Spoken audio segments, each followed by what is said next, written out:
कोपरी पाचपाखड़ी महाराष्ट्र की हॉट सीटों में से एक है। 2009 से इस सीट पर एकनाथ शिंदे का दबदबा है। कोपरी पाचपाखड़ी में एकनाथ शिंदे का मुकाबला शिवसेना उद्धव गुट ने केदार दीघे से कराया है। केदार दीघे शिवसेना के दिग्गज नेता आनंद दीघे के भतीजे हैं। इस बार कौन होगा यहां का खेवनहार, आपको दिखाते हैं एक ग्राउंड रिपोर्ट। एकनाथ शिंदे के खिलाफ केदार दीघे आनंद दीघे के भतीजे और केदार दीघे उनके रिश्तेदार भी है आनंद दीघे के। आनंद दीघे का विचारों का वारिस जो है वो मैं हूं, ऐसे एकनाथ शिंदे के शिवसैनिक कहते हैं। लेकिन केदार दीघे कहते हैं कि असली शिवसेना जो है वो केदार दीघे के पास है, या मतलब उद्धव ठाकरे के पास है। लड़ाई बहुत टक्कर कांटे की है, मुख्यमंत्री है सामने। मुझे ऐसे लगता नहीं कि कांटे की लड़ाई है। इसके पीछे कारण ये लड़ाई है सत्य और असत्य की।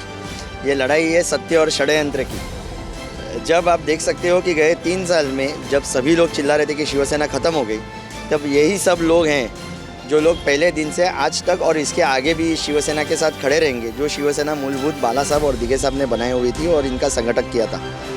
सो मुझे ऐसा लगता है कि ये कोई बड़ी बात नहीं है, सिर्फ कहने से वारसा नहीं लोग तो ये सारी पुरानी शिवसैनिक है, 100% पुराने शिवसेना। ये अगर महिलाएं देखेंगे तो आप नहीं गए सारी दुनिया चलेगी। मैं क्यों जाऊं? मैं क्या, मुझे मेरे ऊपर संस्कार दीघे साहब के हैं, तो गद्दारी का हम लोग कभी नहीं कर सकते जिंदगी में। महाविकास आघाड़ी में शरद पवार की राष्ट्रवादी कांग्रेस और साथ ही साथ कांग्रेस, अब राष्ट्रवादी कांग्रेस के नेता यहाँ पहुँच चुके हैं। लड़ाई मैंने यही पूछ रहा था केदार जी से, लड़ाई बहुत बड़े आदमी से है, मुख्यमंत्री से। लड़ाई बड़े आदमी है, भले बड़ा आदमी है वो, लेकिन यहाँ के जो समस्या है लोगों की, वो तो पहली बात, हम कोपरी पाचपाखड़ी में स्थानिक लोग हैं। समस्या कहाँ पूरी हो, मतलब पूरा समस्या यहाँ पे इतना स्लम है, किसको पानी नहीं है, किसको लाइट नहीं है। अभी हम गली गली में घूम रहे हैं दीघे जी के साथ में, सर वहाँ पे रात को लाइट ही नहीं रहती है। सीएम का इलाका है, पूरा महाराष्ट्र चकाचक कर रहा है, ये कर रहा है, वो कर रहा है, योजनाएं दे रहा है, महिलाओं को लुभा रहा है, युवाओं को लुभा रहा है, लेकिन खुद के कॉन्स्टिट्यूंसी में कुछ नहीं किया है आज तक उन्होंने। योजना इम्प्लीमेंट बोलना बहुत बड़ी बात है, वो तो कब से, अभी क्लस्टर बोलेंगे, वो क्लस्टर का कम से कम 10 साल से बोल रहे हैं। एक बिल्डिंग बनी है क्या क्लस्टर की? आप बताओ। क्लस्टर के बारे में बहुत बड़े बैनर लगे थे, क्लस्टर हो गया।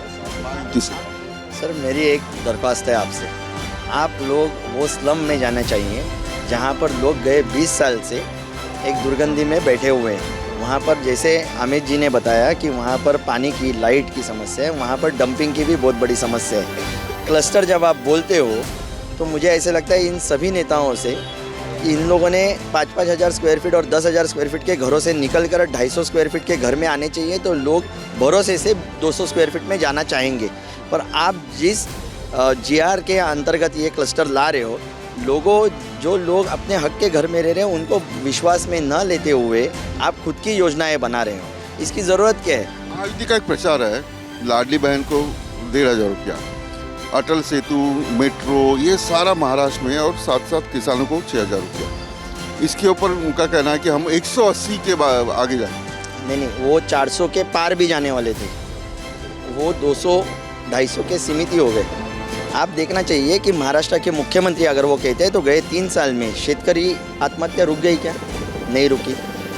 आप लाड़की बहन कह रहे हो, और जो महिलाएं, जो बच्चे हैं, उन पर अत्याचार रुका? नहीं। आपके पास रिजर्वेशन की बात करते हो, उनके प्रोटेक्शन की बात नहीं करते। आप एक जगह पे 1,500-3,000 रुपया देने की बात कर रहे हो और दूसरे जगह पे टैक्सेस डायरेक्टली या इनडायरेक्टली आप लोगों से ले रहे हो। आप हर एक जगह पे जीएसटी से लेके, कर से लेके इतना कर देना चाह रहे लोगों से ले रहे हो, पर वहाँ पर जो बेसिक सुविधाएं जो चाहिए लोगों को, वो अगर आप दे नहीं पा रहे हो तो किस भरोसे पे लोग आपको सपोर्ट करेंगे? और लोगों की समस्याएं बहुत सारी है, सिर्फ यहाँ तक सीमित नहीं है। लोगों का आरोग्य अगर आप देखोगे तो वहाँ पर वो हानिकारक बना पड़ा हुआ है। जहाँ पर डंपिंग बना पड़ा है वहाँ पर आंदोलनें हुई, पर वहाँ पर कोई समस्या का हल नहीं मिला। आज तक इनके पास बैकअप प्लान नहीं, कोई भी सिस्टम जो इम्प्लीमेंट करते हैं। वो लोग कह रहे हैं कि हम लोग डेवलपमेंट कर रहे हैं, पर उनके कहने या उनका जो सपना है उसका मतलब डेवलपमेंट होता नहीं।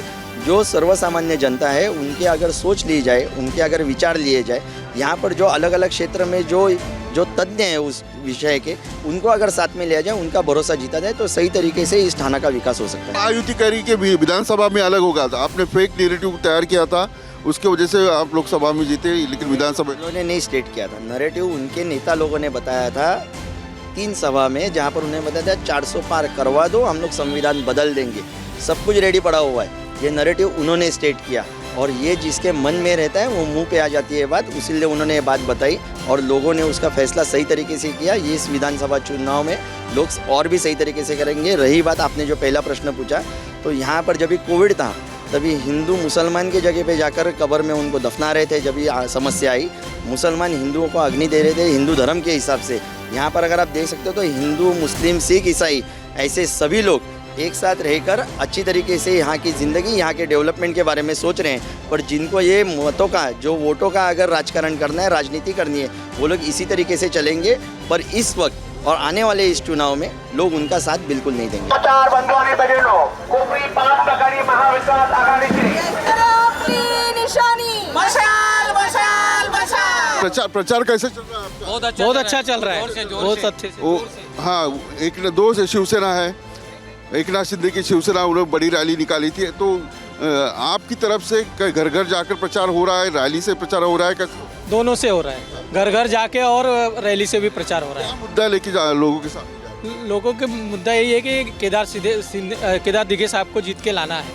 हाँ, बहुत सारे हैं, महंगाई बढ़ गई है, हाँ महंगाई बढ़ी है और बहुत काम सारे बाकी है एरिया। नाथ शिंदे मुख्यमंत्री है तो बहुत ताकतवर उम्मीदवार है वहाँ। उम्मीदवार खाली ताकतवर होके क्या फायदा है, काम तो होना चाहिए ना। अभी देखो, अभी चुनाव में वो मुख्यमंत्री है, बहुत सारा 2 साल तक सरकार चला रहे थे। लाडली बहन योजना है, अटल सेतु है, मेट्रो का काम है। लाडली बहन योजना से, लाडली बहन योजना दिया 1500 रुपया, महंगाई कितना बढ़ा दिया। जिस दिन लाडली योजना 1500 रुपया लोगों को दिया, उसी दिन से महंगाई बढ़ गई है। उसी दिन से ये अपना तेल का भाव बढ़ गया, स्टैम्प पेपर बढ़ा दिया, सब हर चीज़ में भाव बढ़ा दिया है। ऐसी फाइट होगी, फाइट तो होगी, अभी देखेंगे आगे उनका दिखाएंगे, उनका जगह उनकी क्या है, वो उनकी जगह उनको दिखाएंगे हम लोग। चुनावी माहौल कैसे है? बस इधर क्या ठीक है, इधर का ठीक है। कौन जीतेगा? यहाँ का जो शिंदे साहब जीतेंगे। क्यों जीतेंगे? कुछ काम वगैरह किया? शिंदे साहब तो बहुत अच्छा काम करते हैं, एकदम बेस्ट। हम लोग उनका काम बहुत बढ़िया है और सब जगह पूरे थाना में उनका बोलबाला है, जो भी काम करें बहुत बढ़िया। और एक जो बहना लाडली वाला किए हैं वो भी बहुत सुंदर काम किया, अच्छा किया, बहुत बढ़िया किए हैं। अभी बहना लाडली वाला किया, लेकिन महंगाई बढ़ गए, सिलेंडर के भाव बढ़ गए। देखिए, जब जनसंख्या बढ़ेगा तो महंगाई बढ़ेगा, इसको कोई नहीं रोक सकता। कोई भी पार्टी आए, इसको रोकने वाला कोई नहीं है। तो ये कॉमन प्रतिक्रिया है यहाँ से। एक नाथ शिंदे ने बहुत सारा काम किया, मुख्यमंत्री भी रह चुके हैं, तो एक नाथ शिंदे का यहाँ पलड़ा भारी दिखता है। लेकिन राष्ट्रवादी कांग्रेस, शरद चंद्र पवार की पार्टी, साथ ही साथ कांग्रेस और उद्धव ठाकरे की शिवसेना यहाँ एक नाथ शिंदे के सामने बहुत जोरों शोरों से काम कर रही है। उनको आशा है कि आनंद दिघे का जो वारिस है, जो भतीजा है, वही जीत पाएगा। वीडियो जर्नलिस्ट सिद्धेश के साथ Vilas Atole, news nation Thane. News nation अब व्हाट्सएप पर खबरों की ताजा अपडेट के लिए न्यूज नेशन के इस QR कोड को स्कैन करें।